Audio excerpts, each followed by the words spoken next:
All right, welcome to Beyond the Fundamentals. Here we are with our crew, ready to talk about growth. And what we're aiming for here is, for the past couple of weeks, we've been discussing challenges that people are having, and what we want to try to extract from the challenges is what they are saying about your own growth. And particularly, I want to add a caveat onto this. And if you don't have one of these in the immediate history, we're looking at something that made you reassess your belief system or your values or something like that, and recalibrate your stance on things and your approach. Something like that. And that's what we're looking at. So we believe in transformation. We believe in aiming towards something. And so what we're trying to do is extract experiences from our lives, challenges from our lives that could be stepping stones toward that into which we want to transform. And in what way is this experience giving us a message that we could transform in that direction? And we're looking for something that caused you to step back and reassess the way you're looking at things, the way you're doing things, and ask yourself the question, am I doing this right, or do I need to reevaluate what's going on here? And we've had several people make themselves vulnerable, tell their stories recently. And we're not looking for a whole life story. We're specifically looking for a relatively recent challenge that you have undergone or are undergoing. And I'm going to let that sit for a second. And if I don't hear from anybody, I'll start talking again. Well, I could tell you something. That sounds great. Yeah, the challenge for me, I had noticed an apparent contradiction in about the Bible or God, you might say. Mm-hmm. You kind of get like, I think you talked, Kevin, about ideas floating around even among non-Calvinists that contain some concepts that are predisposing towards Calvinism. So some ideas just floating around out there in church land, but it's that and specific church tradition and what you hear, maybe in church, what you read in the Bible, and in all of that, it seems like there was an apparent, and I want to emphasize the word apparent, contradiction, because that was the challenge, I think, for me. And that later I found out it was not, the appearance was not the reality. So the contradiction was just apparent. And so, I mean, what I guess the recalibration of after that would be tradition, to go by tradition versus doing your own research, investigating and digging to get the truth, versus just a traditional non-researched view. Something like, well, Brother Milne said it, but have you researched the Bible? And I thought about this, and I jotted down some lessons learned, like to not judge according to the appearance, to not jump to conclusions, and to leave some things in the question mark box, not having to immediately classify everything as true or false, but insufficient data. to Right. determine You suspend judgment intentionally. exactly. So, and there, there were some possible paths I could have taken there. One, to assume the apparent contradiction was real and ditch religion, Christianity, whatever, become an atheist. Another That would sounds be, like a very intense contradiction. well, it may not have been So we're that. not talking about whether the olive tree was cursed on a Tuesday or a Monday. We're talking about something else, huh?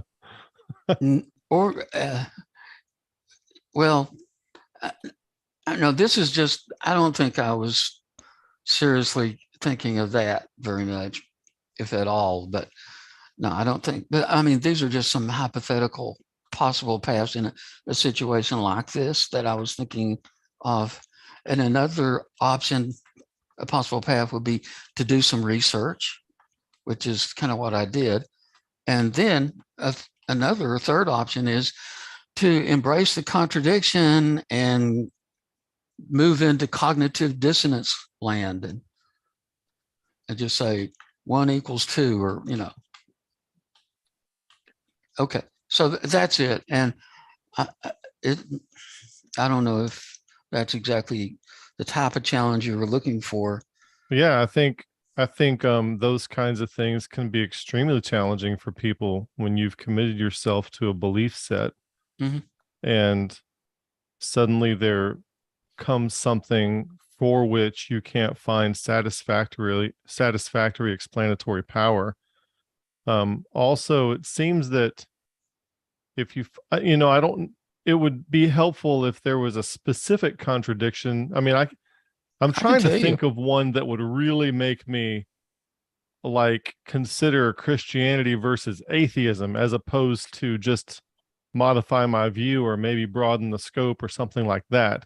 But if if one thinks that optimizing for semantically disambiguated conclusions is the goal or the purpose of Christianity or how to be in relationship with God, I could see how that would be more stressful and distressing than if one is oriented toward interfacing with scripture as a means of transformation, not seeing scripture as a, objective description of the ontological world, but rather as a provocation to transform. It You would take it two completely different ways depending on how you're looking at it. Mm. Somebody said buyer's remorse in the comments. Well, it's interesting what you said about transforming, because that is related, maybe tangentially, but it's related to the apparent contradiction. Do you want me to tell you what it was? Yeah, I'm dying to know what it was. Well, okay, there's scripture that says, if you be without chastisement, then you're not a son of God. So I guess I might have been a teenager when this happened. So, I mean, but I was thinking, wow, to be a child of God, you have to continually be chastised. Chastened, And, yeah. and I thought, then other scriptures talk about, you know, um, he came to give us life and life more abundantly, and things like that. And it just seemed an apparent contradiction. So there. And so the resolution was when I discovered, well, I'm sorry, go ahead. No, I don't think. I think somebody was just making an ambient noise. Okay. So, and the resolution for me was when I discovered that the Greek word for chastisement there was elsewhere translated instruction. So then it's pedia or peduo, something related to child training. Where so I thought, wow, now it makes sense, because despise not the instruction of God. So yeah, you can be instructed To educate, to discipline, and chasten, transform. instruct, learn, teach. Yeah, and that's where I see the uh, transforming could be instruction could lead a person to transform continually. Anyway, but so that was the resolution. I said, oh, yeah, you don't have to be continually punished, just instructed. That was the resolution. So that was it. Yeah, that's interesting. When I think of chastening, I think of not necessarily punishment, but just feedback from your environment. Well, could be. Like if you just cause and effects, reaping what you sow. If you are rock climbing and you don't get a good grip, you're going to slip and fall. If you take meth, you're going to get meth mouth. Yeah. Well, there's another scripture I didn't mention just now, but it says, no chastisement for the seems pleasant. So that was mixed in with the whole thought process there. What was mixed in with what's pleasant? That no chastisement seems pleasant. That was also in that passage of scripture. If I remember correctly, I may have it wrong. I think it was in Hebrews. Is that where? Despise not to lift up the arms and makes. Yeah. Yeah, Oh, I've got it searched out here in Hebrews. I'm looking. Hebrews 12. My son, despise thou not the chastening of the Lord, nor faint when thou art rebuked of him. Yeah, so it talks about enduring chastening. I'm in the King James.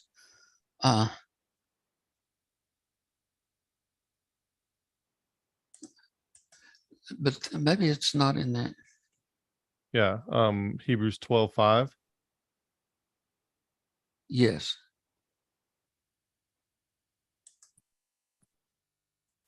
If Yeah, you in verse endure 11. chastening, Yeah, verse 11 Yep. says, no chastening for the present seemeth to be joyous, but grievous. Yeah. So I guess that's where I kind of got the idea, maybe. So it's not exactly really recent. Like I said, I was a teenager or maybe 20 at the time.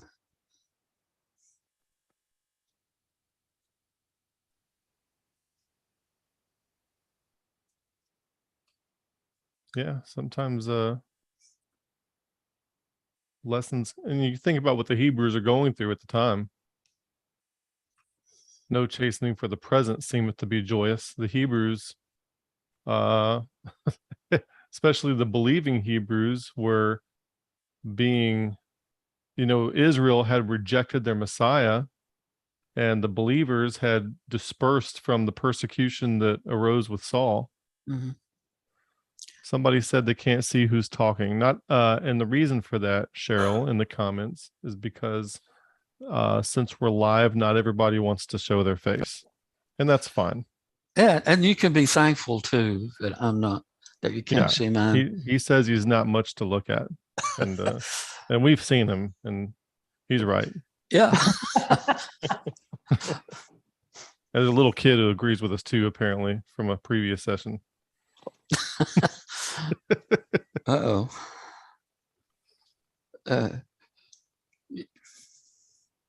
Well, you don't have to lay it on that thick now. I'm just messing with you. Yeah, but I think the lesson I learned there was to not jump to a conclusion that based on how things appear, but to dig a little deeper, do some research, and consider figures of speech, context, the original language, etc. How long ago was that, if you don't mind? Yeah, it was several years ago. Like I said, I think I was a teenager at the time. So Yeah. not recent, but I think after that I was more, less inclined to go with tradition without just investigating things and getting to what the real truth is, you know. So did you do this like on the meta level? So you find yourself doing this on a regular basis and finding texts in scripture to be way deeper than what was being presented in church and elsewhere? In some cases, yes. And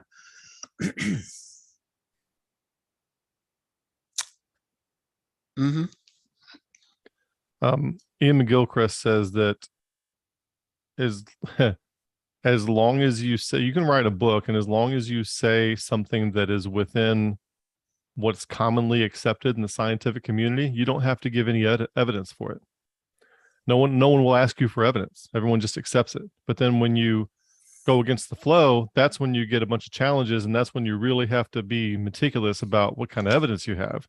Mm-hmm. Whereas, so there's a little bit of inconsistency here, and I think that when you're just hearing things in church, there's a temptation. Like there's things that, if you're a preacher, there are things that I knew when I was a pastor that were safe to say to the audience that I would not get a lot of flack for, and I wouldn't get any raised eyebrows and tilted heads.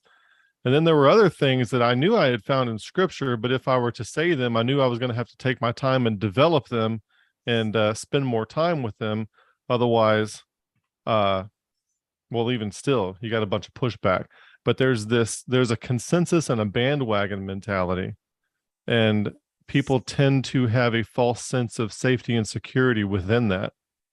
And it makes it difficult to hear responses to novelty or other people's responses to novelty, because nobody wants to be the yelping dog out there who sees something they don't understand and say something about it. Nobody wants to be that person. So everybody keeps quiet and everybody toes the party line, as Ruth might say.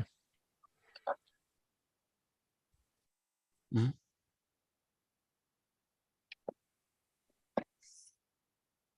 Ruth, speaking I of. have mine's I have a little bit of a different story. I don't know if we're finished with that one, not to hurry things along or anything, because that was quite interesting. I think we are, Joe. Are we good with that one? Yeah. And then we can always circle back if people have more questions for Joe. Okay, I think mine's a little more, practical and a bit of just attention. It's more of a current, I think historically, we've been in a church model, and there's the expectation that you do and be out of necessity. So, for example, our current church, it's a church not with small groups, a church of small groups. The expectation is you are in a small group, and most of life or most of that churchianity piece is done through that. If anyone needs care, it's through the small group. So then to be a member, you need to be in a small group, really, whether it's a men's, a women's, a mixed couples, that's what the expectation is. If you're on staff, the idea is that you serve as you would, work your week, but then you're expected to do your 5 or 10 hours in addition each week, was sort of the unwritten rule, to serve as a layperson would serve at the church. So above and beyond your work. Mm-hmm. But then I guess the tension comes up. Am I doing all these things out of a pure love for the Lord and the body? Or have I been doing all this stuff, or me, just because it's the expectation? And that's the metric by which you are judged about your level of closeness to Christ, spirituality. It's how often you would go to small group, attendance is taken. And it becomes a real easy metric. It's almost, I'm just thinking now, it's almost like that lordship salvation. It's an easy way to keep, it's a rubric almost of how well you're performing. Mm-hmm. And then based on that type of thing, and based on all that is, whether you become the next level of flock leader in the small group or this and that. Small groups, they can be great. They're, they're internal, they're mutual ministry, they're all this and that. But then what's happening? How missional is that if it's all about internal and growing the church? It's church transfer. Yes, some are getting saved, which is great. So anyways, it's just caused a whole new level of thinking. And then talking to Dave's nephew on the weekend, his church is more sort of our model, trying to move out of it. His other nephew is very missional. There's no women's ministry. There's no men's ministry. You are out there, like join the volleyball team as you would do, or your karate, or you're this. Just be involved in the community, love people, live that out. That's the goal. So it's a tension between being internally church focused when meanwhile your whole street doesn't know the Lord, but you don't care because you're so busy going to church and doing the church thing. So that's just left me with this huge gap now of what should it look like, and that tension. And then where to go, what to do with that, where I'm at right now. I want to love my neighbors. What does that really even mean to truly love my neighbors? Love the Lord with all your heart and then love your neighbors as yourself. Am I truly doing that? Or have I just been going through all these motions for so many years? That's my tension. And yeah, that's where that's a very significant tension. Does anybody have any comments with regard to what Ruth said, or questions for Ruth? Well, I have a comment. I think it can be good to question, am I loving my neighbor? Because I think of admonitions in the Bible to judge ourselves. And I don't think of that as condemning ourselves, but just to recalibrate, because the loving thing might have been to provide a place, a post in the town or the city to tie up your horses. The mayor could try to do something for that, but to recalibrate after nobody's riding a horse and everybody's driving a car, so I think it can be good to try to continually or periodically just check our context, our environment, and see what's changed, and has anything changed, and how can we be loving and do what we think God wants us to do in that situation. Yeah, I think self-awareness is pretty important, probably. I think you're knowing your motives of why you're loving somebody. You know what I mean? Like if you know that you're loving someone that's a part of your group, and it's out of who you are and who you are in Christ, I think that kind of should dispel the idea that there's an expectation that you're meeting. So I think the self-awareness there kind of gives you some clarity to know what you're doing and why you're doing it.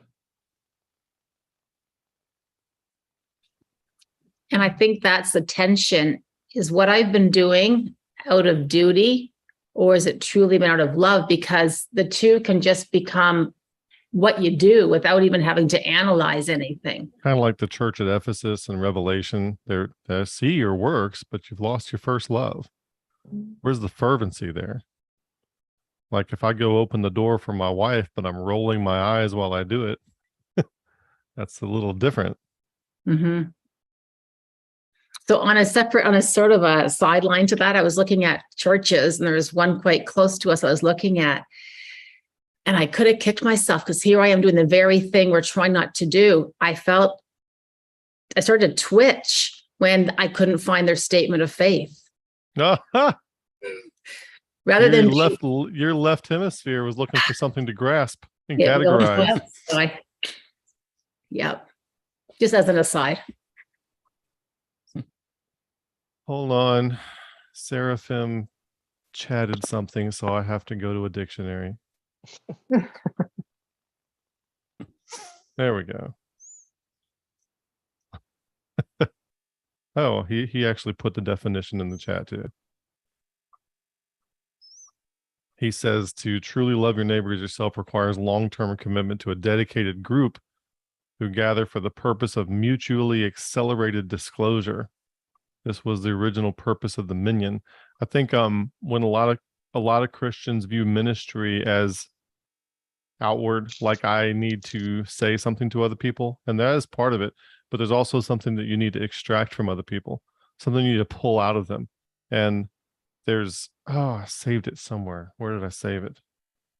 There's a genuineness that you want to get out of the person that is devoid of any commitment to ideology. Like, where are they really?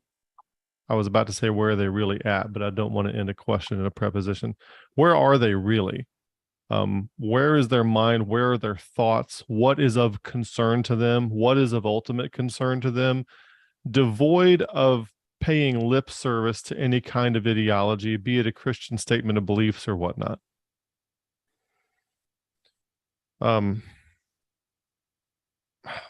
That's tough to do. We think we have something to say, like I have an ideology to spread, when there needs to be disclosure of the people. So there needs to be a connectedness and a betweenness of the people that are there.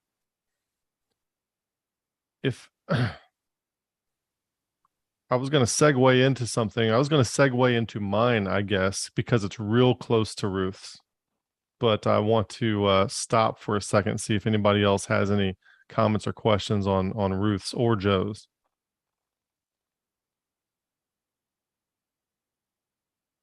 There's a comment in the comments about, is your neighbor anyone you encounter, those you most commonly interact with? I get the idea of being kind to strangers, but can one love a stranger? Well, going back to when I was getting married, friends had a shower for me from my nursing class. It's just they're getting together for an evening, and it was left very much up in the air because it was supposed to be a surprise. I thought it just wasn't organized. There was a bit of miscommunication, but I ended up not going, thinking it wasn't happening. Meanwhile, I went to my young adults youth group, and the response I got from one of my friends was, "I hope your church burns down." Whoa. But this many years later, it's now clicking. I get it, because my priority was to be with my cozy Christian community. It wasn't I was friends with them, but it was a different level of friendship. Yeah. It wasn't truly wanting to understand, to learn, to be my idea of friends that weren't in my Christian realm. It was strictly with the focus of the gospel. It wasn't about truly, as you would say, getting to know them and caring about them, learning from them. And that's the beauty of, I think, this, what I've learned from these sessions too. Yeah, like there's an undisclosed, there's an undiscovered cosmos of inhabited planets in their minds, and there's all kinds of things to discover in there. And you get to fly a spaceship of dialogos through their mind and land on those planets and find what's there. Mm-hmm. Who was going to say something? I had a question for Ruth. How would you normally identify that you're genuinely loving somebody outside of the church and outside of those expectations you're feeling? I'd like to, I guess one sort of tangible way is the desire to follow up with them, to be with them, to help them, to learn from them, to be relational with them. And I think in the past, I would have almost kept two different worlds, my Christian world and my, quote, secular world, and I would have put my energy into the Christian world. Not that that's all wrong, but I think the balance was off. I'm wondering. I'm just very open-ended learning right now, just reevaluating. And it's sort of part of that transformation piece, to look more like Christ and to love people. And, in that way, even just through my, my people I'm meeting with my work now, it's just very interesting, those that I meet and the relationships that are building and how they can be used, for the Lord and ideally for the gospel as well. I think when you're thinking about transformation, and I say this in general, not any particular person, but when you're thinking about transformation, one thing that occurs to me is when you look back to your past and you see a major faux pas, like, wow. And it could be a mistake. it could be something that you just weren't equipped to handle, that you could not solve, a problem you couldn't solve, or something that you valued that you could not maintain.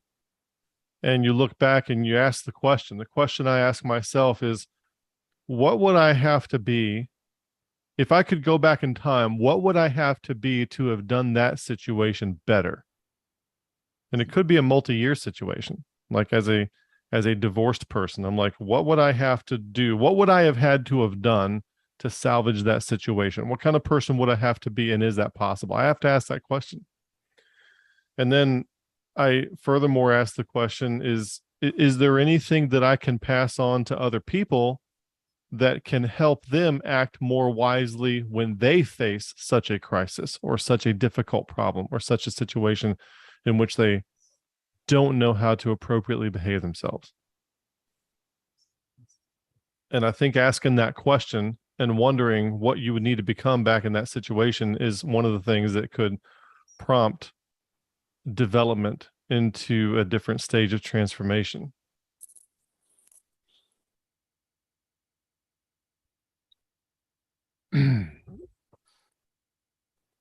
So I'm going to segue.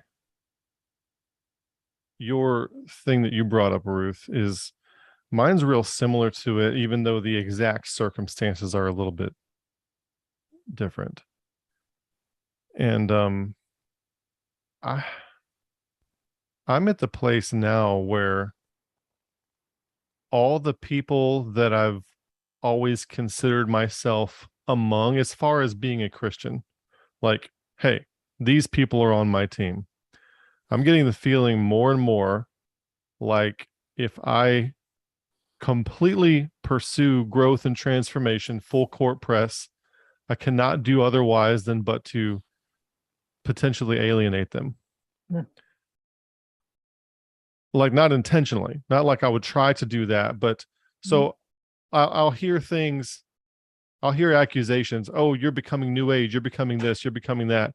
And one of the temptations I have is to present myself as not being the thing that they've accused me of.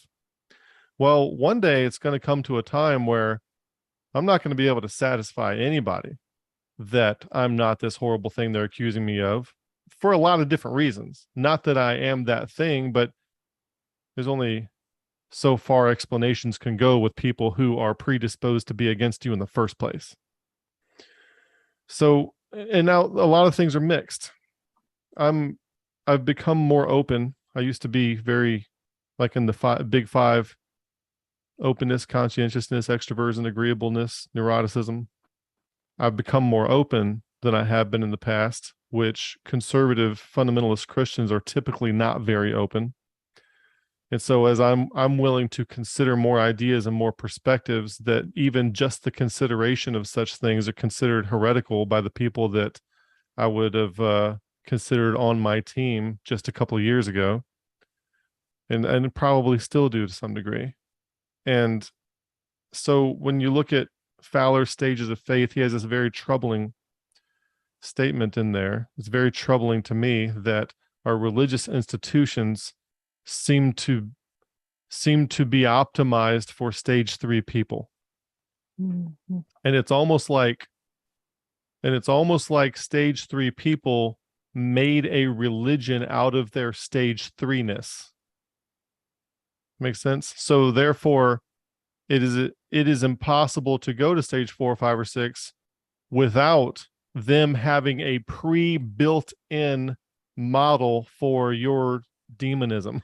They've already mapped out the way in which you're going demonic. Now, that being the case, the problem is this: if our religious institutions are optimized for stage 3-ness, what that means is that when you hit stage 4, 5, and 6, when you hit stage 4 and 5, there isn't a place to go that is easy to find that can accommodate your stage 4 or 5-ness. So what happens is the stage 4 and 5 people, they're kind of going berserk. They're kind of going all over the place, kind of spiraling all over the place, looking for everything. And that gets interpreted by the stage 3 people as you are, once you question the great tenets of the faith, everything just goes downhill from there. You just have to keep maintaining faith in these propositions that we hold, or you're going to go astray like these people. And stage 4 and 5 people can look like wandering sheep because there isn't and somebody might disagree in the comments, but stage 4, 3, 4, and 5 people, since there isn't a sangha or a church that is optimized for where they are, it looks like they're just wandering all over the place because there's nowhere for them to go. There isn't a stage 4 and 5 church that I know of. Maybe, I can't list anything because everybody will start fussing about it, but I can think of a few denominations that are more tolerant of open-mindedness than others. So the question, number one, I'm like, okay, then if we are to accommodate growth beyond stage 3, it cannot be what we have now. What does that look like? And, or is this another point where I need to reflect on how, like, do I need to re-question where I am or what my values are or how I'm looking at things? Is this a content problem or is this a strategy problem? Or, you know what I mean? Or is this a structural problem? I don't know what kind of problem this is, but it's definitely a problem to me where there does not seem to be institutionality that accommodates post stage 3 growth. And I don't know exactly what to do about it. And the solution would not just be to have a different kind of church for those people, but one in which when people hit stage 3, they don't think that stage 4 through 6 are heretics, where everything is integrated and there is a holistic experience of gracefulness and expectation of transformation at all the levels without demonizing the others. Something like that. Combine all that with, I put something out like one of these Sunday mornings, effort. If you tell Christians that growing requires effort on their part, like, hey, you may have to become a little more well versed in some of these other domains. You may have to read a book or two. You may have to watch some videos, something like that. People are going to always rebut back with, but there's simplicity in Christ, and I don't need to go into all that. I just have my Bible, and if God says it, that's good enough for me. That kind of thing. You encounter that kind of thing all the time. And so how do you get people to care enough about their own personal growth and what they bring to the table that they stop sitting around and watch TV shows and start reading some books and start talking to some people and start trying to apply themselves to like I was talking to Nick talking about this with Nick a couple days ago, where there are things that are in your head that you don't have any words to represent them. Yes. You see, there's nothing signifying that thing in your head. You ever listen to somebody, like maybe you listen to Jordan Peterson, you're like, yes, I've been thinking this the whole time, but he just put it to words and I couldn't. There are words for what you need to grow into, but other people are saying them and other people wrote them down in books. And that cultural cognitive grammar isn't in your head yet. And you need to get out there and find it so that you can frame that vision into words to make it more graspable for your left hemisphere, so that you can move forward. Yeah, it's out there. Anyway, I'll pause here. And I'm not sure, this is a challenge for me right now, especially as somebody having a channel which some people look to for guidance. Like, I'm afraid I'm kind of at a place of Kairos here. I mean, I could really go crazy. If I were to go full steam ahead in the direction that I think I should go, I don't think this channel will be recognizable to most people who subscribe to it. That's what I think. So I'm not sure exactly what to do. Mm.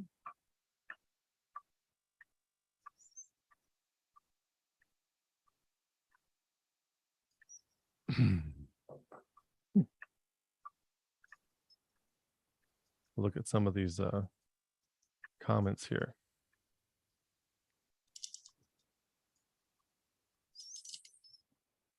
And I'll be honest, like I remember when I heard Hank Hanegraaff was going to be he's the Bible answer man. He was going to be Eastern Orthodox. Mhm.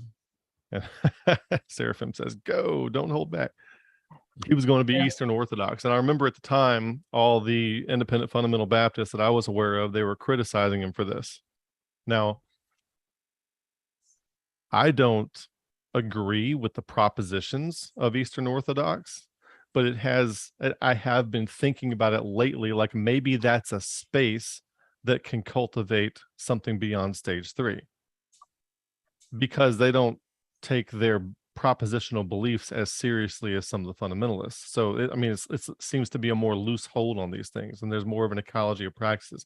So I've been thinking about that. Is there a place somewhere else, maybe somewhere else, not because I agree with the propositions and that kind of thing, but if I'm looking at my own transformation, is there a place that already exists that I just don't know about where that can happen? I was listening to John Vervaeke talk to Lex Freeman, and he said, and I don't know how they were doing this. First thing I asked, they were measuring the acquisition of wisdom. And I'm not sure how you would measure that, because they can't even agree on how to define it. But let's just grant that. Let's just grant that you can measure wisdom.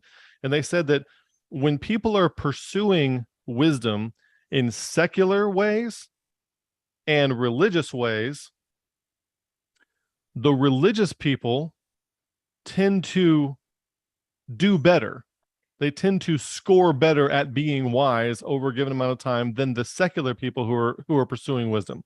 But it doesn't matter which religion, you see. They could be Jewish, they could be Christian, that kind of thing. If they're pursuing wisdom, they tend to do better in a religious environment than though their counterparts who are trying to do it non-religiously. So that observation is one of the things that's caused John Vervaeke and some of his colleagues to pursue this idea of a religion that's not a religion. In other words, how do we capture that thing? Because all these religions have different, statements of faith and systematic theologies. So that's not what's making them more wise, but what is it that they have that tends to lend toward more wisdom for those who are actively seeking it? So what is the through line, and how would we replicate that in a religion that's not a religion, that isn't particularly any one of those and doesn't have the creedal aspect to it? I have a thought on that. Yes. I think of Viktor Frankl, Yeah. Man's search for therapy. meaning. Yeah. And if there is a meaning for a person's life, it seems to help, and in religion, one thing common to religion and a lot of religions in general is that there's a meaning and a purpose. It's not just that, random chance resulted in a big bang and a chemical soup and people and monkeys. There's a meaning there and a purpose. So I think that sense of a meaning and a purpose that comes with religion could energize the search for wisdom, the desire for wisdom, because why bother if there's no purpose to the universe or life? Why bother with wisdom? That's a thought. Yeah, what I didn't catch, if they discussed what it was about the religions that unified the outcome of better wisdom scores in those seeking it. I don't know what that was. I mean, I could see that. Now, they also talk about the difference between like meaning of life versus meaning in life, which is very different as well. Meaning in life seems like something that's more graspable to me. A meaning in life can be, you can quantify that with the quality of relationships or betweenness that you have with the things that you value. You might ask the question, what is important to me that I hope is still here when I'm gone? If you ask that question, and then you, while you're alive, you develop a relationship with that in support of that concept. And maybe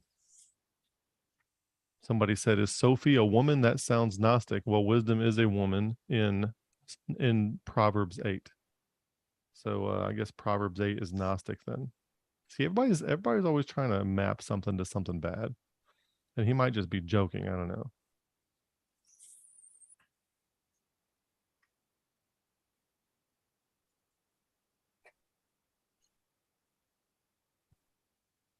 I Everybody's was stupefied. Go ahead. I was listening to a podcast, and one piece that I appreciated, he was talking about more of the Eastern Church, maybe it's Catholic Eastern, but the idea was that pre-Reformation, it wasn't about the pulpit, it was about the ambulance, the bread and the wine, and focusing on Christ and what he did. And then I guess Reformation wise, I think that was the era. That's when it became about the pulpit. So going back to changing the focus, I thought was actually quite an interesting point. Who said that? I think it was Francis Chan. I was listening to a podcast. He's exploring the whole Eastern world right now. Yeah.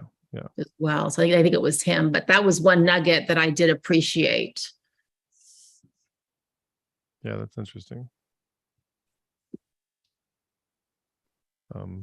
It reminds me of when John Vervaeke was talking about, I keep name dropping him tonight, when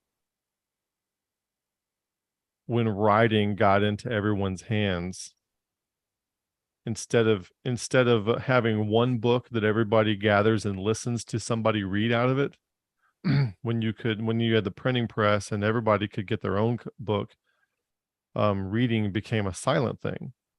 He said, historically, most people would always read aloud. You would only ever read aloud. You would never think not to. And there was one of the emperors of Rome could read silently, and people thought he had divine powers because he could do that. But when the idea of reading silently came, and everybody's got these access to all these books, instead of the communal aspect of hearing all this thing together and considering it as a group, that sort of thing, it became an acquisition of knowledge, which tended more toward that which a person can grasp, which tended more toward propositional tyranny, reducing everything to propositions. Like, how can I read all this stuff and reduce it down to the essential propositions that I can transmit very easily, that kind of thing. And so perhaps some propositional tyranny came from, even though we want people to be able to have access to read, some propositional tyranny may have been an unintended consequence of that. It's interesting to think about that as well.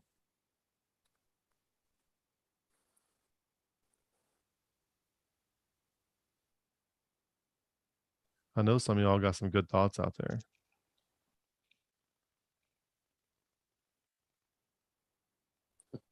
Probably afraid to talk. Have I gone too far? I guess I can tie into what you're saying. One of the challenges that I'm having right now, I think with my faith, is getting my faith back to reality. It's interesting. Yeah, the experience I had with God for the first 3 years of faith was outside of a church.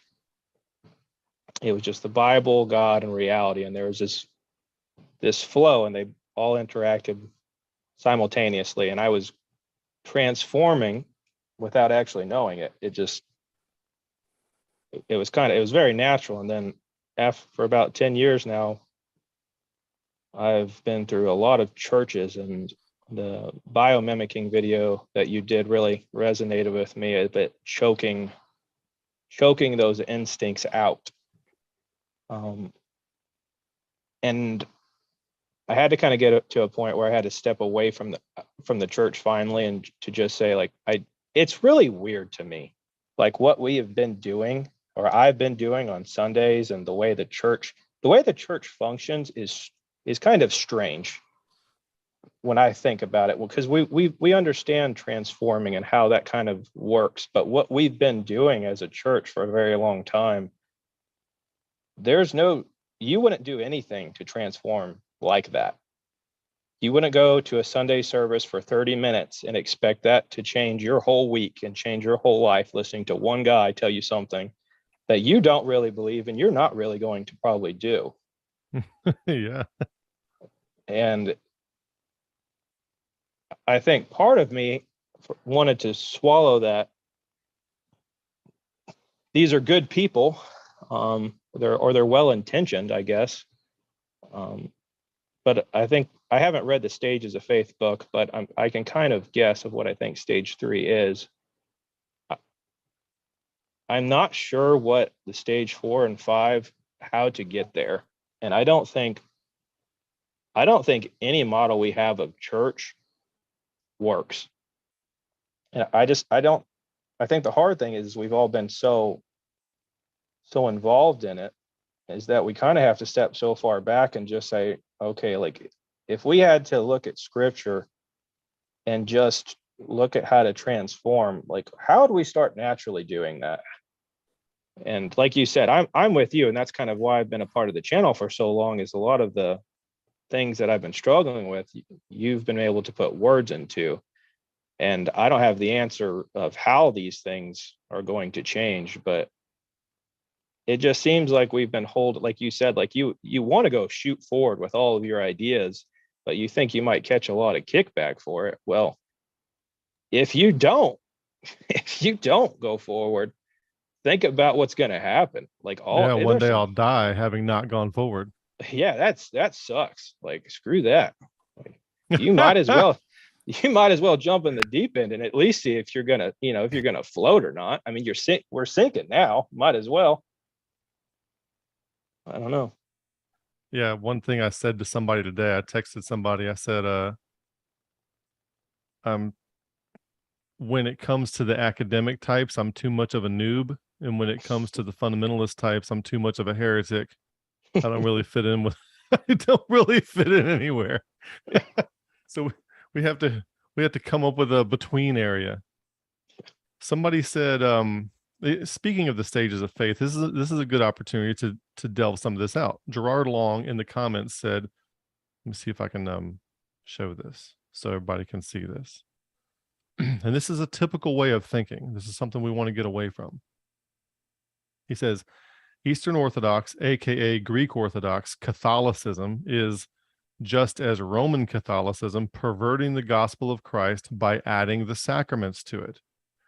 In Galatians 1:6-9, which is, if anybody preach any other gospel, any man or angel, let him be accursed. Thus, not a good place to be. So let's look at the stages of faith as it relates to that. If you look at stage 3, let's speak of it in terms of symbols. And a symbol could be maybe a crucifix, could be a baptism, could be doing this when you walk into a church, okay? So in stage 3, a person equates the symbol with the sacred thing that it represents, and they see no difference between them. So if you disrespect the altar area of a church, like you go up there irreverently or something, they would actually think that you just disrespected God. That kind of thing. So they see them as the same. So if you say a prayer and you don't do this, then you might not get it answered. Or if you're getting married and they don't sprinkle the holy water on the rings, then maybe the rings weren't blessed and that's why you're having trouble in your marriage. It's kind of superstitious. Paul says this, see that you're also superstitious. Well, in stage 4, and then that's like all these people that are arguing about baptism. Does baptism save? Does baptism not save? Everybody who's arguing about that, they're all stage 3. They're all equating the thing with the thing that it represents. When they think that something can actually come out of the symbol itself. Now, stage 4 is when you come to recognize that the symbol is just a symbol and has absolutely nothing to do with the sacred thing that it represents. And you see a disunity there, and you might actually be put out by it. You might, one of the examples given in the book is somebody's taking communion at a church, and some girl who had just been to college studying anthropology was like, well, this dates back to a tribal thing, da da da da da, and it just got recapitulated into Christianity. So she has a historic reference for it, has an explanation for why they're doing it, and kind of disconnected it from the sacred thing that it represents in Christianity. And so, like, whether you do or don't isn't important. It's just a motion to go through. And you might say a stage 4 person is almost cynical about it or on the verge of it. And it's important to be post-naive and post-cynical as you grow. Well, in stage 5, what happens is, and I may not be wording this very well, but in stage 5, the person comes to see the symbol and the sacred thing that they represent to be reunited, not in a ontological or metaphysical way, but as a means of how I can appreciate what really happened. Like, I know I'm not eating the body and blood of Christ. That's for stage 3 people. But I also know that it is a symbol of the body and blood of Christ. And through this symbol, I can appreciate the body and blood of Christ while I don't actually think this is the body and blood of Christ. Ontologically, scientifically, that kind of thing. And so a stage 5 person they can see the beauty in the symbol. They know it's not real. They know it's not actually conveying the grace or anything, right?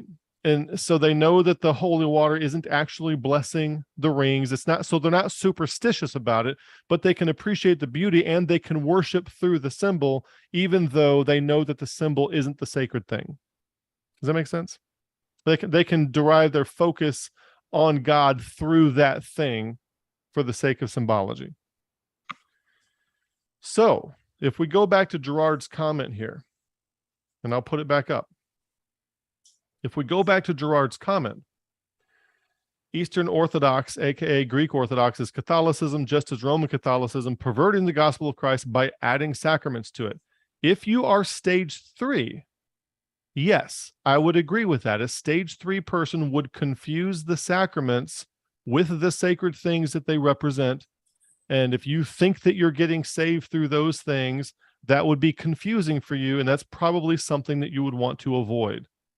But if you're stage 5, you've gone through stage 4, just like Jeremiah 10 says. Let me show you Jeremiah 10. This is important to see this. Okay. I'm going to go to Jeremiah 10.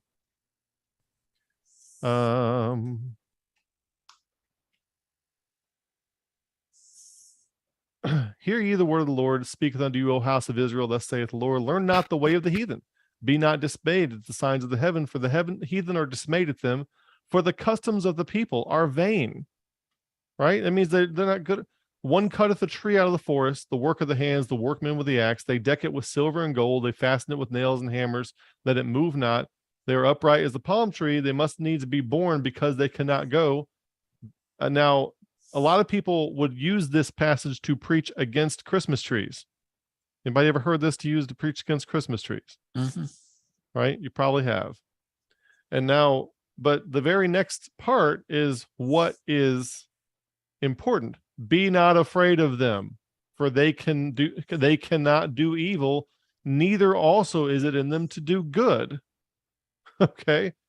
So the right approach is to not care. I mean, go ahead and have a Christmas tree, but recognize that there's no pagan god that's going to get you and be the boogeyman and whatever. But so if a stage 5 person is going to a Greek Orthodox or a Catholic church, they don't equate those sacraments with the sacred things that they represent. They can see the beauty in them without actually thinking that they are the thing. So I would think that a stage 5 person could probably worship God in many more denominational settings than a stage 3 person could. And a stage 3 person would be a stumbling block for them. Maybe that's the Romans 14 weak in the faith kind of person. Don't eat this kind of thing in front of them. They won't get it. But after they go through stage 4, they go through their cynical phase where, they're a rebellious atheist kind of attitude. Maybe they don't take it that far, but then when they come back around full circle, you can appreciate the sacraments without attributing magic to them. And you can worship through them without attributing magic to them. Does that make sense? Mm-hmm. Anybody? So just to make sure that I'm on the same page with everybody else, you're talking about James Fowler's book, right? Yep. The Stages of Faith. Yeah. Yep. So something you said earlier made something finally click in my head. And a few minutes ago, I went to my library's webpage and I requested that book. And I'm looking at a diagram that shows the 6 stages.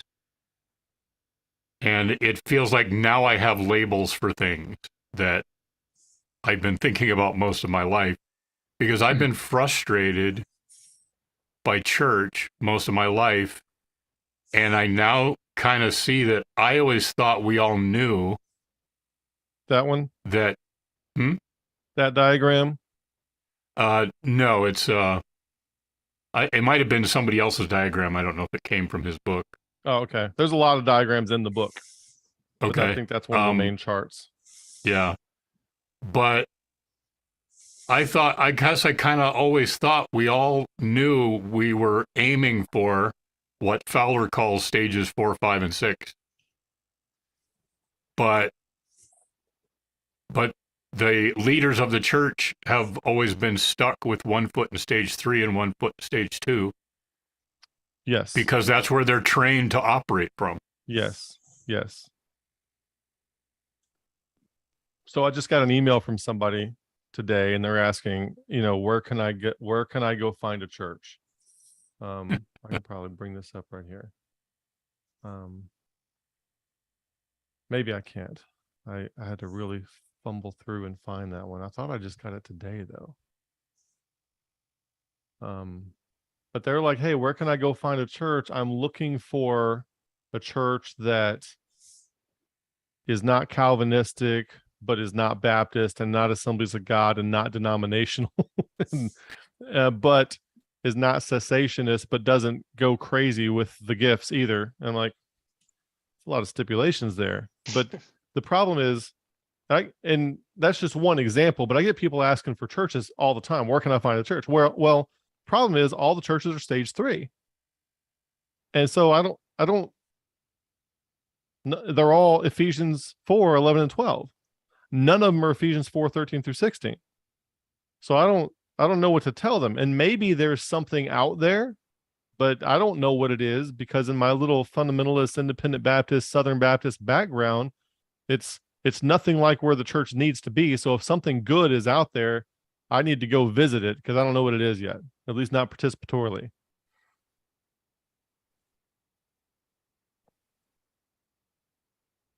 Yeah. And it's hard to, I mean, I need to write up an article about that and put it on the new website, which I need to get built. And then when people ask that question, just refer them to that article, because it's a frequently asked question, and there's not a good answer to it. Yeah. I certainly don't have an answer for anybody. If I knew where to go, I'd be going there. Yeah, exactly. I have a free weekend I might not, I don't know. But I was thinking about trying to visit some other churches just to see what's going on there, to see if, I don't know, maybe find that one Ruth was talking about that didn't have a statement of faith. Start there. I know of a church that has a statement of faith, a mission statement, a strategy statement, and I can't even remember what the fourth one is, but they have 4 statements, and their doctrinal statement is so meticulously Calvinistic, I think it would confuse John Calvin himself.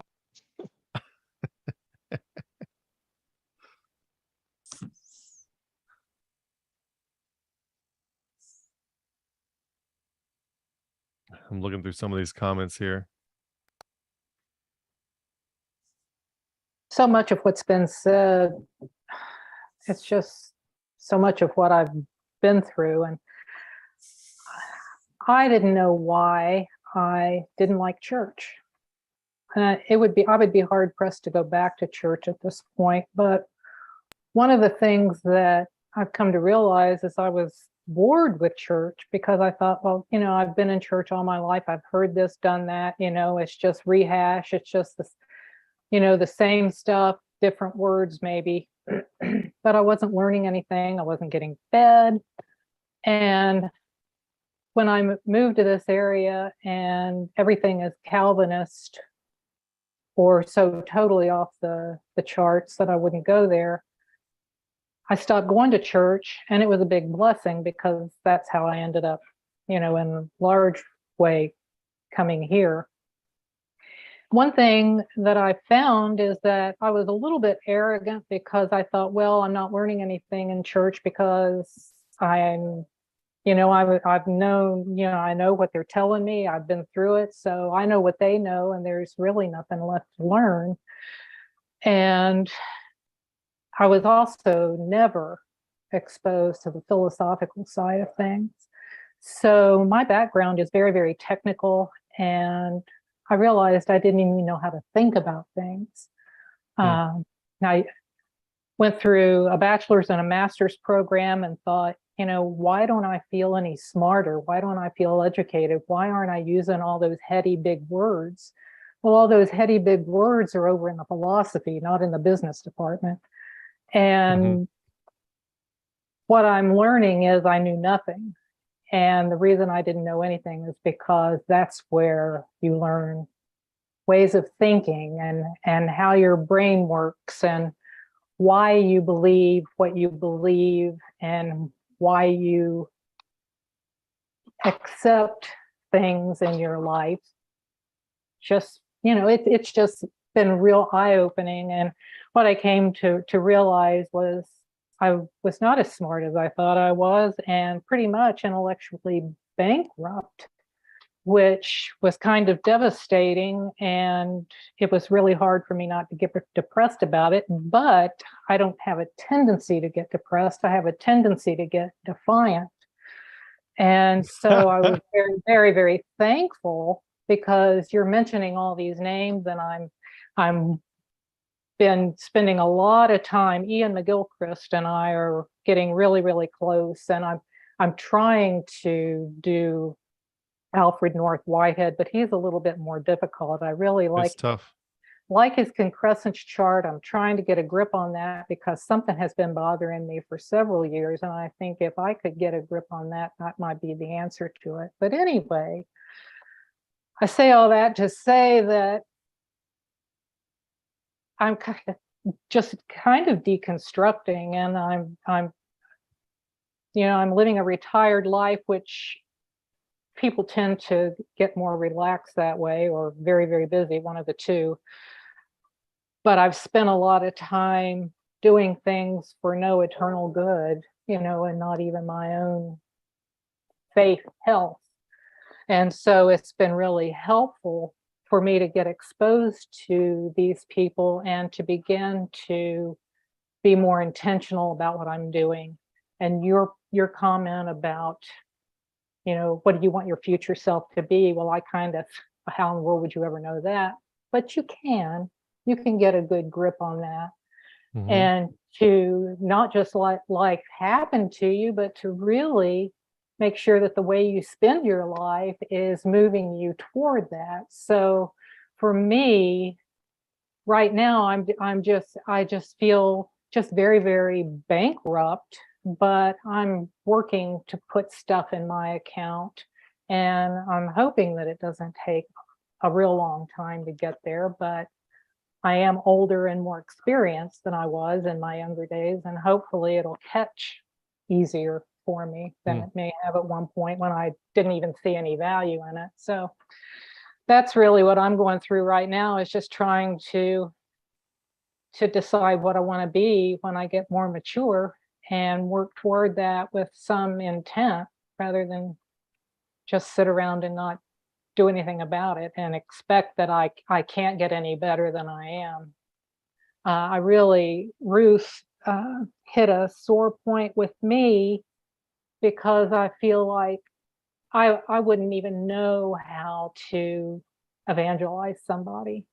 I feel so deficient in that area, and I live in an area where, even though they're Calvinist, it's Christian. I don't really even know, as far as I know, I don't know anybody that's lost. It's just not within my circle. So there's a lot of stuff that I need to overcome, and I need to get a little bit more bold in looking for people, I guess, that I can minister to. I just don't know at this point who they would be, but I feel like I need to be just a little bit more prepared for it, because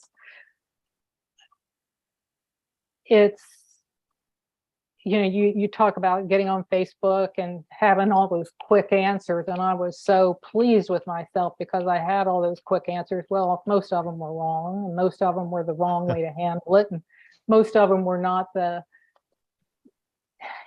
Anyway, it's just been a real learning experience for me, and I'm just trying to pull back from all that and regroup and make another go at it.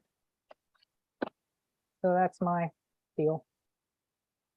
I'm very inspired, and I've told you this before. I'm inspired by your commitment to double down and make something of what you have, rather than get depressed and give up. Because I feel like I know people that have. Well, I've spent a lot of time with resentment, and that didn't help. I'm still in a way going through a lot of grieving over what I feel like I should have known but didn't. And I grieve over the fact that I'm not further along. I mean, that I've shared that with you. Yeah. But hopefully, it'll speed up. Well, yeah, you said something about having, I forget how you worded it, but having an interest now, whereas before you weren't. I hear some of the people that I think are really smart, like Jordan Hall and Daniel Schmachtenberger, they were reading they were reading Buckminster Fuller when they were kids. I can't get my kids to read at all. And when I was that age, I didn't know people like that existed. I mean, these people are familiar with the works of Plato and Aristotle when they're 14. All I knew was that those are people to preach against at church. That's all I knew about them. I didn't know anything they ever said. And I'm a little resentful about having that disposition toward a great repository of mentally developing information, which could have been helpful. But then again, the only like we say in volleyball, the only points you can worry about are the ones in front of you. Well, I never knew any of that stuff existed. I heard philosophy mentioned on a couple of occasions. One, it was in church. Well, that was the woo-woo. You stay away from that. And in education, you don't go into the liberal arts because there's no money there. So I was never exposed to that. And I'm thinking, why is this not all over the place? I mean, I'm just so thankful to you and this channel for that. Because one advantage I have is I can punch a button on my computer or my iPad, and I have the entire world knowledge right at my fingertips. I never would have had that when I was younger. So instead of grieving over that, I should be so thankful that I'm still alive and in this time. So, but it is sad that we're not exposed to that at younger ages. Now, I didn't know anybody that even talked about it, quite frankly. So. Alan Watts said, he said this in the 60s. Alan Watts. He said, there's coming a time soon where you will have a device in your hand. and you'll flip the device over. On one side, there will be a screen. On the other side, there will be a series of buttons. And you'll type in a few buttons and you'll be able to recall any book in the Library of Congress that you want, right in the palm of your hand. Like, that's a pretty good prediction for the 1960s Yeah. to this. Hey, I don't know. Get Smart had a shoe phone. That was pretty inventive. oh yeah, he's been my Miss role me by model. that much. But I have three thoughts of that seem to be encouraging about making progress in developing, like we've been talking about, catching up or developing and, learning. So one is spiritually, one is physically, and one is mentally. And what I'm thinking about is in these three examples, it seems like nothing's happening, working at it, and then what happened? Nothing. Keep working at it. What happened? Nothing. But then there's like a quantum leap of progress all at once. And here's so do we have time for me to share those three examples? Oh, by all means. Well, one is in the Bible, Daniel was praying and, for 21 days, right? He prayed one day, nothing, 2 days, 3, 4, 5, 6, 7, 8. But finally, after 21 days, in the book of Daniel, read Gabriel, the angel appears, right? So Yep. it's like, be not weary in well doing, for in due season we shall reap if we faint not. So it seemed to me, I mean, maybe things did happen, but they're not mentioned in the Bible, but it looks like nothing was happening for day after day, even week after week. And he could have just, oh, well, like on day 19, that's it, I'm going to quit. But yeah. So that's the spiritual example. And the mental one, I played chess, and there's a chess problem. To put 8 queens on the board, so none of them can capture any of the others. And I know that's breaking the rules that you play with, but if you know how. So yeah, I know when you play a special kind of game. Yeah. Yeah. So there are only 8 rows and 8 columns. So 8 is the maximum. There's no way to put 9 queens on the board that, so they could not capture. So I worked on that for hours. And this is going back several years ago, but I would get the chessboard out and try to solve that problem. I could get 7 on there, but I never got 8. And I spent hours at it over weeks and months. Always getting 7, but never getting 8.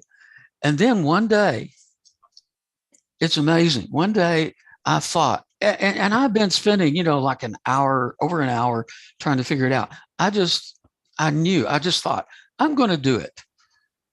And I got the board out and put down one piece and the second piece and the third, 4th, 5th, 6th, 7th, and 8th without rearranging a single piece. And I solved it, Yeah. And when I thought I'm going to do it, at that time, consciously, I did not even know exactly what I was going to do consciously, but I just put them in the right places. And then I thought, I'm going to solve it again a different way. And I did. And I came up with about 8 or 9 different solutions for it. So, but what stands out there to me is for weeks and even months, it seemed to me like there was no progress. But then all at once. So you had a breakthrough, a cascade of insights. Yeah. And I didn't even cognitive fluency. I didn't even have to rearrange the pieces, and not just one solution, but multiple solutions all at once. So things can happen, even if it looks like nothing's happening mentally, And then physically, I was trying to throw something, and my aim was off. I mean, well, I guess I might have been able to hit the broadside of a barn, but I was throwing day after day after day, and it seemed like there was no improvement. But then one day, it was like a quantum leap.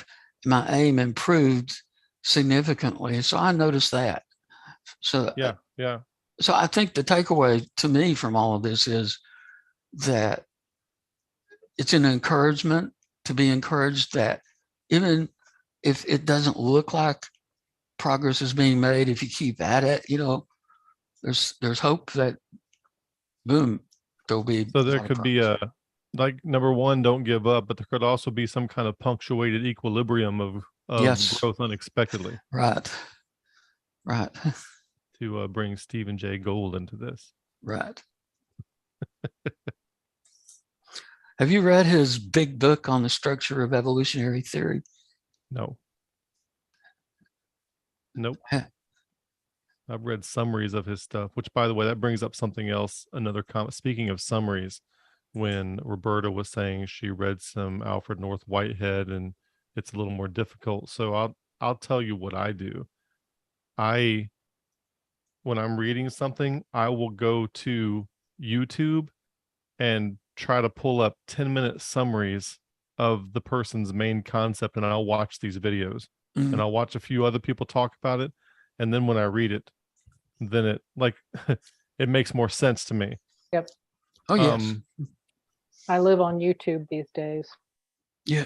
That gives you a But framework into which the pieces fit. yeah, at its like I context. watched Vervaeke's 50-part series on awakening from the meaning crisis, and I got the concepts and everything, but hearing him talk about them in conversation makes that come more to life.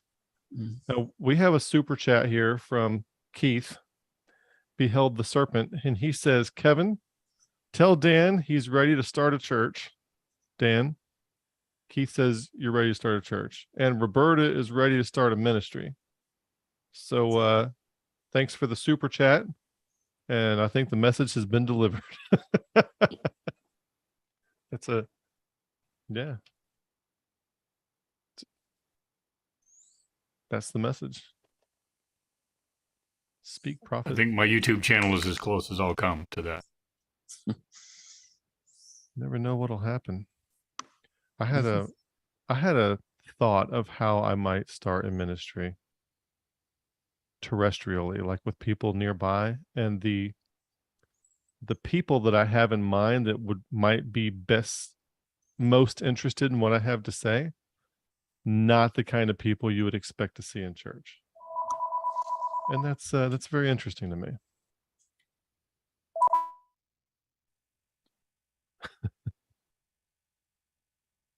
Do we all get to hear that call? I don't think so. It's amazing to me that you're hesitant to go forward with your thoughts and where you'd like to head, because so far so good, and you've been called a heretic and probably other things, but it's all worked out. You're obviously doing good things. So, Mm. you So know, you if know people when don't hate you, you know, you're doing something really, really wrong. yeah, I don't know. It's they say that you experience negative emotion a lot more than positive emotion. Yeah. So like if you lose $10, you'll be much more upset than if you find $10. So some of people's criticisms, I guess it kind of hits to the heart of exactly like what I would have said 5 years ago, maybe 10 years ago.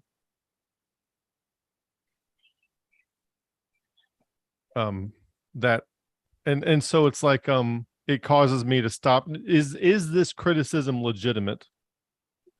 And is there a way that I could present myself to where they wouldn't level that criticism, or are they worth it and should I just forget them? Mm. I don't know. It's hard to know what to do. Seraphim said you should start conversation group with level 5s and integrals. I thought about that. I thought about starting a series like take Nick, and we take the two of us together, take the Friends of Wisdom series and just put it on steroids. I think Sounds like a great idea.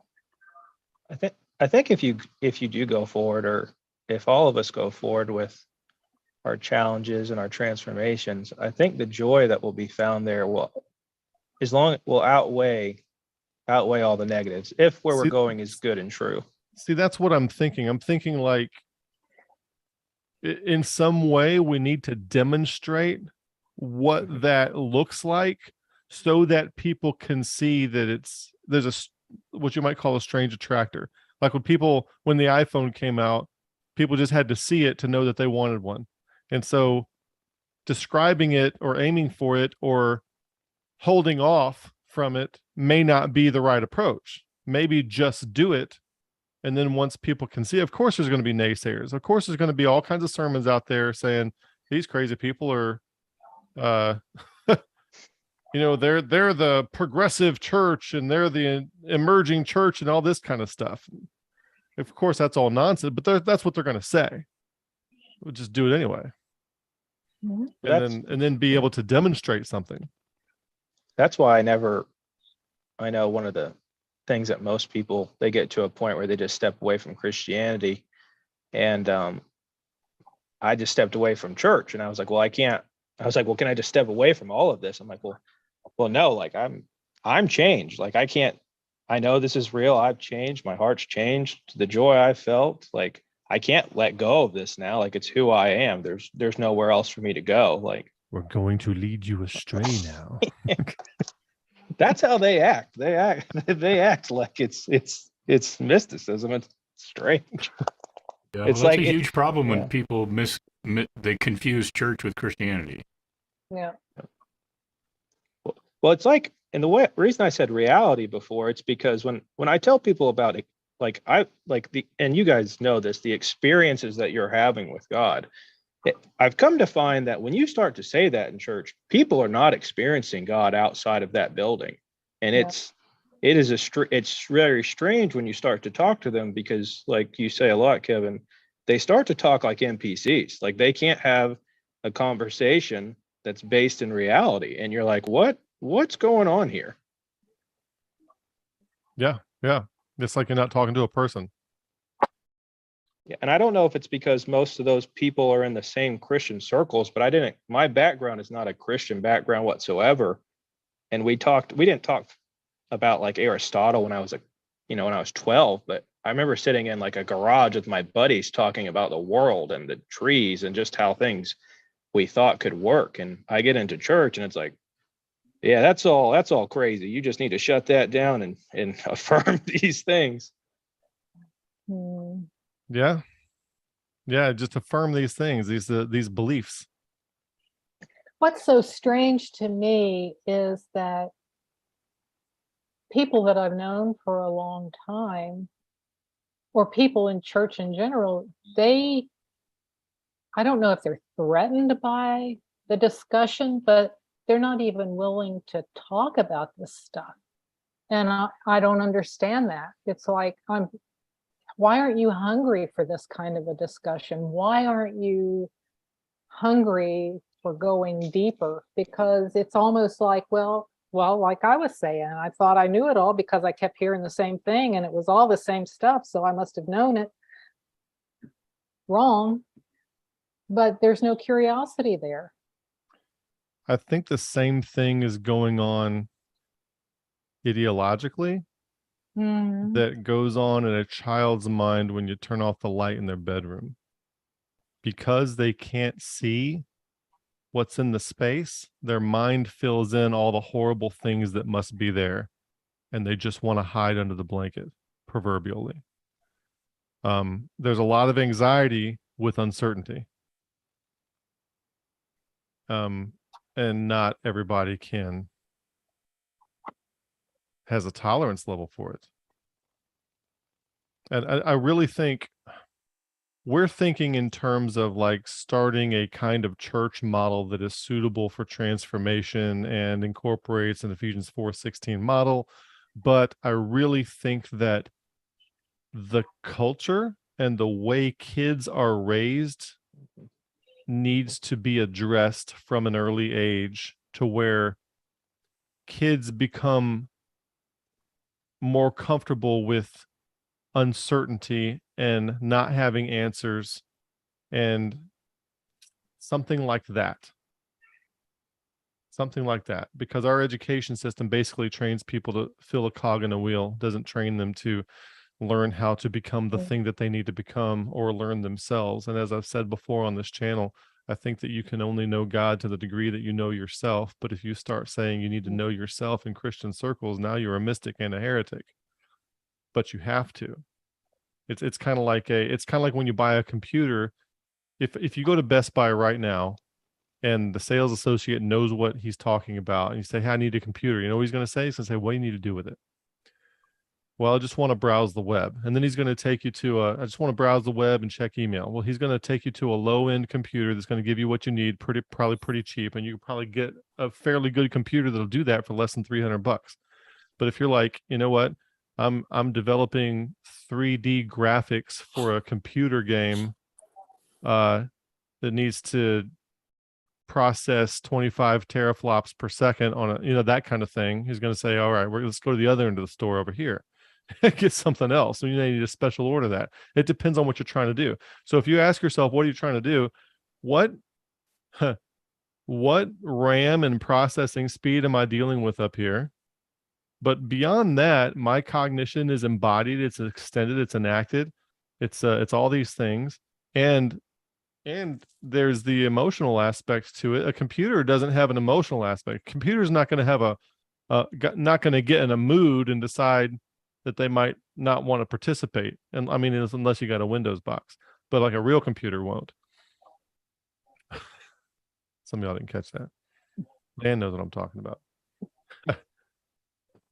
But you need to know how you operate. You need to know yourself. You need to know what you're made of, so that you understand what it is you are that is encountering the arena. Mm-hmm. If you don't know what that is, you don't know how to encounter the arena either. Amen. Are we allowed to say that? Thanks, Roberta. Was it McGilchrist that said in that recent video is that almost every one of our systems currently are starting to take like the humanity out of mankind, like how we are as people and what kind of binds us to reality and to transform in all kinds of areas in life. Almost every system we have, from school to social media, completely does the opposite of that. And it's, when I went to public school, you were taught not to think. If you had a problem, you go to the teacher. If there's a fight, if someone's bullying you, you just sit there and you get beat up, because if not, you broke the rules and you'll get suspended. And there was consequences to think. There were real consequences to thinking and making wise decisions. You weren't allowed to do that. It just seems pretty dangerous. I don't know. Yeah, how do you change that in a whole society? That's crazy. You want to go back and undo John Dewey? Yeah, it's how do you pull that one off? If you want to coordinate people to do things on a large scale, game A is a good way to do certain things. It's a good way to build houses and make war machines and do certain things, but it's not adept for the growth that we are trying to do. So I got to find some people. How do we nudge people to start taking their growth into their own hands and to start being able to look at new ways of doing things and to open up a little bit? That's a big question. How are we on time? How are we with everybody feeling like they've contributed to the degree that they feel is commensurate with their propensity to do so? Is that enough big words? Well, I've been pretty quiet tonight. The thing I just add is, they tell you life is a journey. I just got over a bad breakup about 3 months ago. I'm not really over, but yeah, it's a big deal because I met her at church, And I just had expectations that, I could trust her. But it just ended up with deceit and at a bar. Or if I talked about how the breakup happened. Yeah. But it was good for 2 years. But Wow, it's sad. yeah, it's an Eric Carmen type of mood it puts me in. But what I was getting around to saying, they say, life's a journey, and I should just take this as a teachable moment. But sometimes it feels like life's a battle. Was it chaos? And things are not going well. It seems like life's a battle more than it is a journey. When it's a journey, when things are going great, supposedly. But yeah, and I was also thinking about the stages of faith, that I probably put too much emphasis on meeting her at church and what I can expect, from her, from that, traits and stuff. But somebody maybe higher up would, well, actually, I go between stages, I think. Yeah, you can have your foot in multiple stages. Like Yeah. I said something earlier, and somebody in the comments said, "Oh, I'm stage 5 and didn't know it." Well, I just gave one aspect. You can be stage 4 in some ways, stage 5 in some ways, that kind of thing. I know when I got divorced and I was ready to start dating again, I now know that I was looking for somebody who was around stage 5 Christian, but I didn't I didn't know how to word it at that time. I knew that I wanted somebody who took Christianity seriously but wasn't ideologically possessed. And I didn't know how to word that. I didn't have the grammar for that, to say that. But yeah, breaking up can really make you reflect on yourself and question a lot of things, like how and why did that happen? That's tough. What am I learning from that? Right. And I probably shouldn't say this on the air. This would be terrible. I'll just say this. I've had breakups that were relatively short duration relationships that were much more hard hitting than long-term relationship breakups. So the quantity is not necessarily the quality when it comes to how they affect you and how they make you reflect and that sort of thing, how they change you.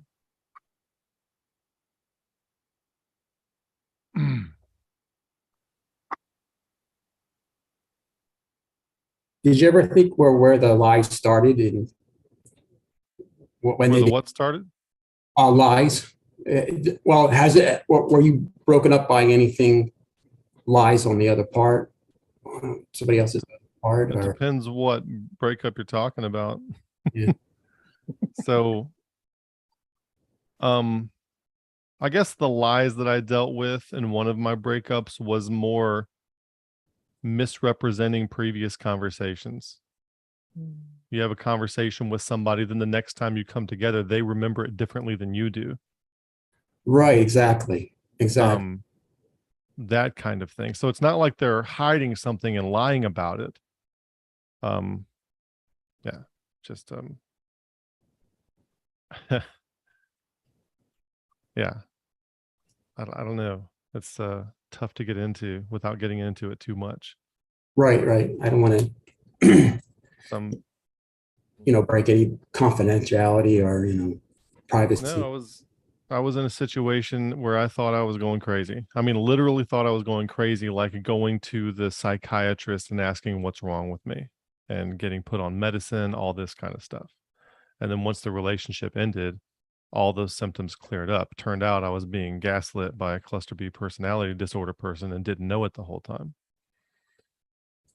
So when you don't know what you're dealing with, that's another area in the dark where you're swinging a sword in the dark and you don't know what you're up against. That's I mean, relationships are tough because we go into relationships with a whole bunch of ignorance, and it's ignorance about ourselves, and about people in general and about the other person. And when a breakup happens,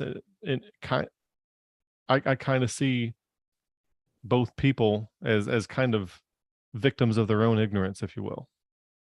Right. Because you don't go into a relationship intending on it to end, you know. So something happened that got out of control. What was that? What could you not control that you probably should have been able to? Or in what domain did you lack sovereignty where maybe you could have had it? And maybe you didn't. I don't know. Well, yeah, exactly. That's what I was thinking. Because it ended, abruptly. Like things were going along just fine. And then, well, maybe a couple of weeks before the breakup, things were, not going very well. Maybe it's willful ignorance on my part. But I think it's tough. We should probably do a series on Christians dating and what to look for in a mate. That'd be kind of interesting. yeah, On what to look for in a person, because Christians typically are looking for other Christians, and this is about to come out of my mouth. I think that's a real problem. Yeah. I made that mistake. You would, yeah, exactly. And you told me your story, Roberta, and I think you would do better looking for somebody who is a similar stage as you and willing to grow. Yeah. If that makes sense. But the problem is, one of the key features of stage 3 is enmity against growth, which is one of the things that has to be grown past. That's tough. People are tough. People are complex, and if you knew a little bit of this stuff before going into a relationship, you could do something about it.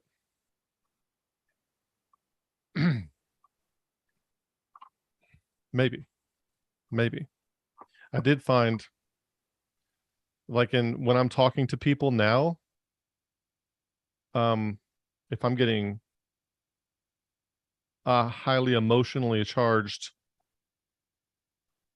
set of phrases said to me forcefully, I can remain calm and ascertain what's really going on, and realize also that what the person is complaining about at that moment might not actually be what the real problem is.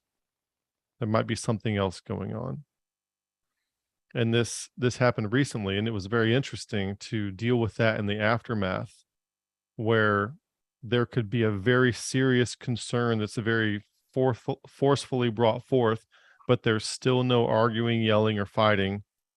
And then the resolution is achieved, and it winds up peaceful, and you wind up better than when you started off. And whereas, like, so I guess what I'm saying is that when I asked that question, what was I missing before in my relationship where I didn't have sovereignty in this area, and would I, if I could go back now, would I be able to handle that differently? I think maybe yes. So I think that's a KPI, as a key performance indicator of perhaps there has been some growth and transformation there. I have got to tell you a quick anecdotal story. Yes, and indeed. it's thanks to you for that kind of a conversation. My husband and I just do not fight because we are so much alike, and he's very anyway, it doesn't matter why we don't fight. It's just, Yeah. I mean, occasionally we do. But one day it was so strange because something happened, and boy, he just got really irate and snapped at me. And what I normally would do in a situation like that is just absolutely react and respond and get in that same mentality. But because of the things that you've said about that, I was able to stop and think, okay, this is not him. And I asked him, what are you really angry about? Because the situation that had transpired would never have brought that to bear. Right, exactly. Yeah. And it wasn't about us. It wasn't about me. It was something that happened. But that could have escalated in 2 seconds if I had responded the way that I started to. But because of what you've said, I was able to just stop myself and ask, what's going on. And that was so helpful, and it just dissolved the whole thing. Yeah, that's great to hear. I'm so glad that happened. Like in the situation I was in, I knew that the person that I was talking to had baggage around a certain kind of situation, had nothing to do with me, but I knew that that was triggered. But I also listened to them. I made sure that they felt heard and understood and validated. And that was, I think, the only appropriate thing to do at that moment was just make sure they felt heard and validated. And then we talked about what the real issue was later after everybody cooled down a little bit. Yeah. Somebody said when you Those talk are about really nice victories. What's that? Those are nice victories. You know. Oh, nice victories. Yes. At first I thought you said nice pictures. And Oh. I'm like, those are just computer monitors. I'm actually rearranging the office right now to try to accommodate this. Whenever I do 2 people in a video, I usually have to do it somewhere else in the house. I have to set everything up and tear everything down. So I'm trying to set everything up in here to where I can easily accommodate 2 people without having to set up and tear down a whole bunch of stuff. And so me and Paula are going to start our series coming up. And Kayla said, when you talk about Christian dating, you should cover dating non-Christians too. That's very interesting. So that's very interesting. But that's something maybe me and Paula could talk about is if you're in your, like we were dating in our 40s, and what do you look for in a person? That's very interesting. They have to have read Kissing Dating Goodbye. Absolutely mandatory. You got to be kidding me. You know that guy, you know what happened to him, right? Yeah, I remember coming into that my church, man, and they were trying to push that, and I was like, "Any of you guys dated before?" And they were like, "No." I was like, "Okay, this will be great." But yeah, that guy. He came out of Christianity. Yeah. And he thinks that his book did a lot more harm than good. And he said, and he's teaching classes now on how to overcome the harm that he had caused. And if you have been harmed by his books, you can take his class for free. Yeah, he's right. He did more harm than good. I totally did more harm than good. Interesting. All right. It's 8:56. We're about 26 minutes over. Any last comments before we break off for the evening? So in between now and next week, I think there's still some people we haven't heard from. If there's anybody who wants to share, Russ and Dan and Scott, coming in, or Nick, to next week, maybe we can have them loaded. Maybe we'll talk in Discord or something like that and have everybody preloaded in order, like, hey, we'll do this one, and this one, that kind of thing. So you know it's coming. All minds clear as mud? Yeah. Hey, this has been great, guys. Is Nick really here, or is that just his letter up there? Yeah, I was wondering that too. I suspect that he's got something going on with work and is probably like AFK a bunch. Okay. I don't know. Away from keyboards, what that stands for you non-gamers. Yeah. All right, guys. We'll do this again next week. Thanks so much. Peace out. This has been great. Thanks so much for sharing. Good night. Night.